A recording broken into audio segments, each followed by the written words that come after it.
Merci Monsieur le Président, Madame la Ministre, mes chers collègues. Nous proposons la suppression de cet article 5, comme nous y invite notamment l'Ordre national des médecins, puisque celui-ci ouvrirait une brèche grave dans la protection des données de santé des assurés, comme dans le secret médical. Parce que sous couvert de lutte contre la fraude, cet article autorise les organismes complémentaires santé à accéder à des données médicales aujourd'hui strictement encadrées par le secret médical. Pour comparaison, cette possibilité est ouverte aux seuls médecins conseils ou au personnel placé sous leur autorité pour ce qui concerne l'assurance maladie. C'est donc une dérive dangereuse qui est également dénoncée par la défenseure des droits, qui alerte sur un risque majeur de détournement de finalité et d'atteinte disproportionnée au droit à la vie privée. La CNIL, dans plusieurs délibérations, a également rappelé que la mutualisation de données sensibles à des fins de détection de fraude n'est acceptable que si elle repose sur une nécessité démontrée et proportionnée, ce qui n'est pas le cas ici, puisque les chiffres montrent que la fraude aux prestations maladie des complémentaires santé représente moins de 0,1% des remboursements. Autrement dit, on sacrifie la confidentialité médicale pour un rendement dérisoire, pendant que la véritable fraude, on a eu de multiples occasions de le dire, qui se traduit notamment par des montages financiers très sophistiqués, continue d'échapper à tout contrôle. Je rappelle simplement que nous sommes attachés, quand je dis nous, collectivement, au secret médical, puisque la violation du secret médical est sanctionnée, sauf évidemment dans les cas où il est autorisé, par une peine maximum d'1 an de prison et par 15 000 € d'amende. Et donc, ça nous semble complètement disproportionné d'ouvrir cette possibilité aux complémentaires santé. Je vous remercie. Merci, ma chère collègue. La parole est à la Commission pour donner son avis. Oui, Monsieur le Président, Madame la Ministre, nous donnons donc un avis défavorable à cet amendement de suppression, puisque la Commission considère que l'article 5 permet de sortir de la logique en silo de la lutte contre la fraude entre assurance maladie obligatoire et complémentaire.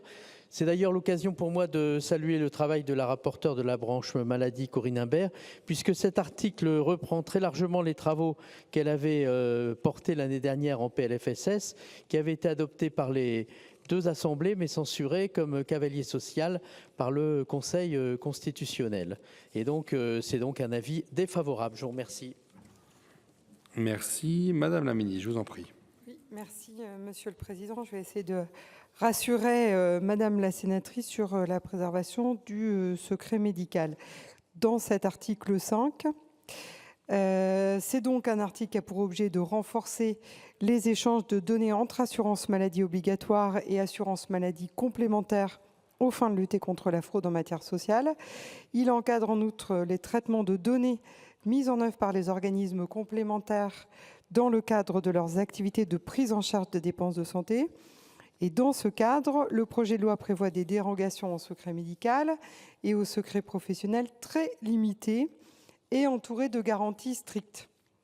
S'agissant du secret médical, les professionnels ou établissements de santé pourront directement adresser aux organismes complémentaires des données obtenues dans le cadre de la prise en charge de leurs patients aux seules fins de mettre en œuvre le tiers payant et pour les seuls contrats ou règlements relatifs au remboursement et à l'indemnisation des frais occasionnés par une maladie, une maternité ou un accident.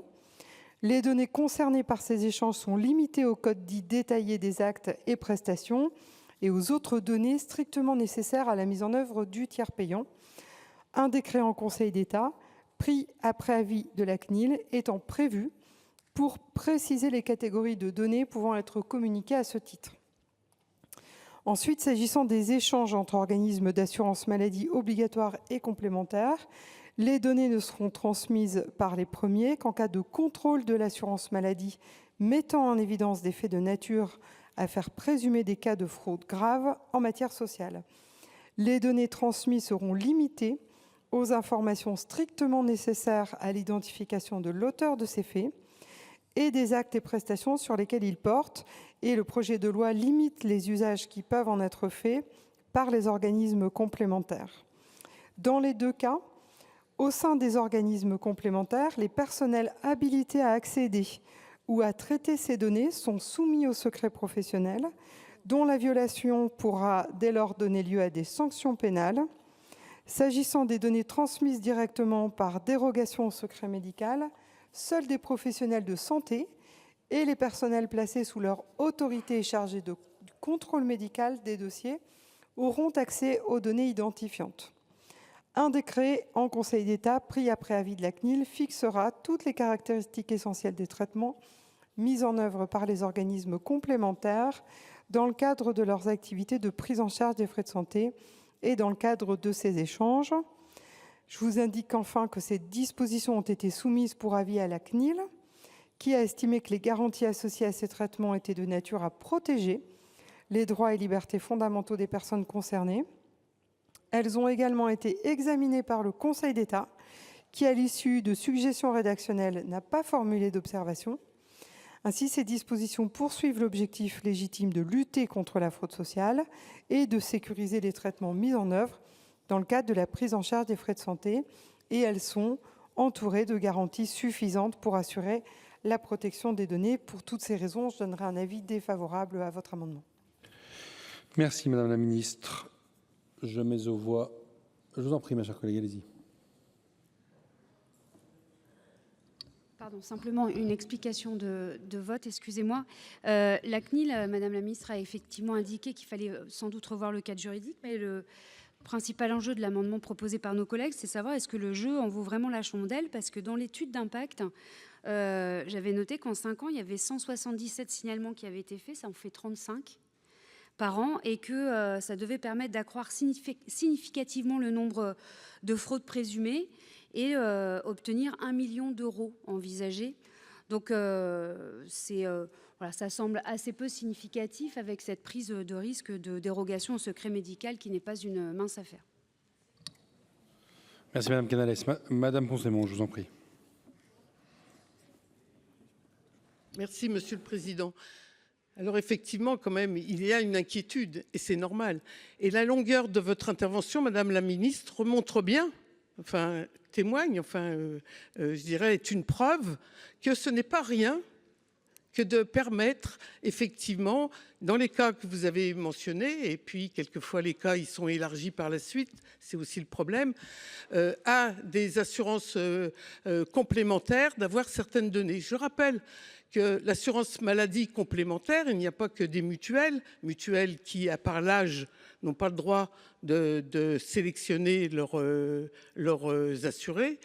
Il y a aussi les assurances privées qui, elles ont le droit, font un tri entre les personnes selon leur état de santé, nous donnent un questionnaire sur lequel on jure pas sur l'honneur ne pas avoir, en fin de compte, des maladies qui leur occasionneraient des frais.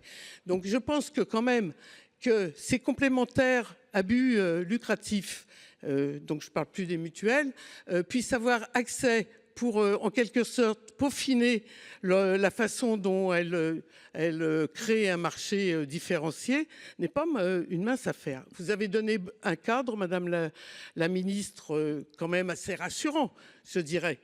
Mais je ne sais pas, il y a des personnes qui étaient favorables sans même avoir entendu vos alertes. C'est une façon d'alerter. Donc l'inquiétude quand même de cet amendement qui a été aussi celui du groupe socialiste, c'est de dire que oui, est-ce que le jeu en vaut la chandelle? Ce n'est pas une mince affaire d'avoir accès aux données de santé.